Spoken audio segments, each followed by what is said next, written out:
Mm-hmm. No need to knock. You can just come in. It's nice to see you so early. No, you were on time. It's just most students are not exactly punctual. Um, so let's get to the point. I read over your draft here. Relax, you can sit down.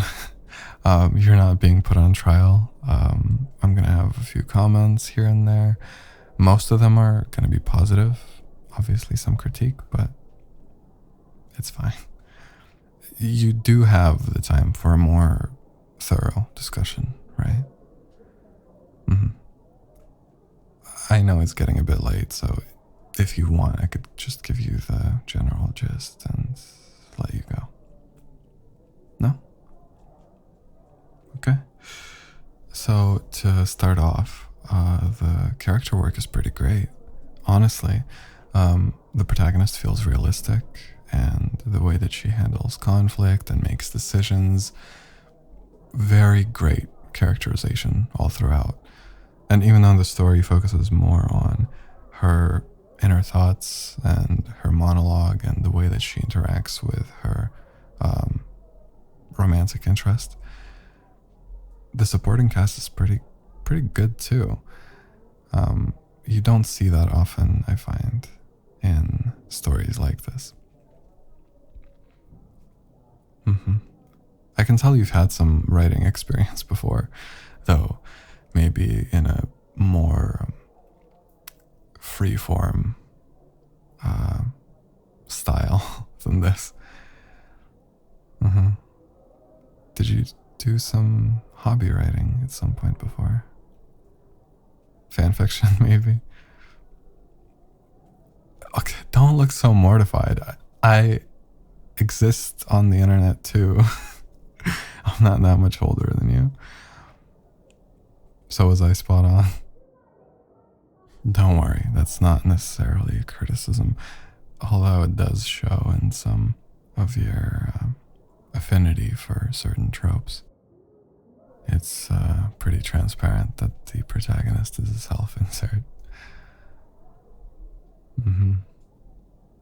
And again, I don't think that's a bad thing. In fact, for a romance like this, I find that it often helps to write from a very authentic perspective, a very honest perspective. Now, if I had to give one criticism, it would be that your authorial voice is not confident. It's indecisive. See, your protagonist being indecisive is completely fine. Good, actually. It fuels the conflict and it creates tension in the story. Would she actually find happiness in a taboo relationship that society would shun her for, with a man that she shouldn't even be attracted to in the first place, let alone a man that reciprocates that attraction?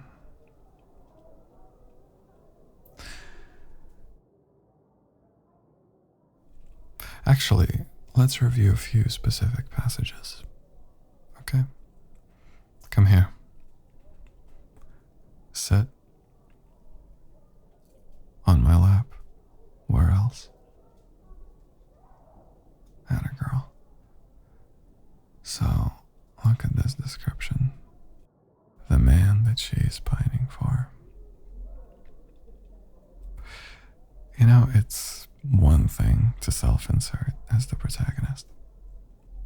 It's a whole other thing to take such heavy inspiration from other people in your life, let alone hand them a draft of your romance novel that they inspired.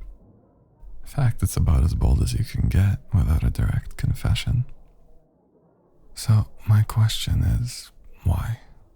Why the indecisiveness? Why the uncertainty? Don't you know what your protagonist truly wants? Don't you know what you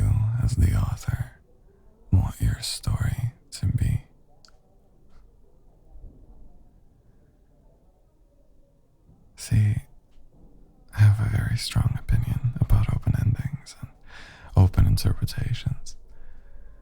And while you can give the reader something to ponder, as an author, you have to make a choice. You have to know what you really want out of your story. And you have the power to make the story exactly as you want it to be. So take advantage of that.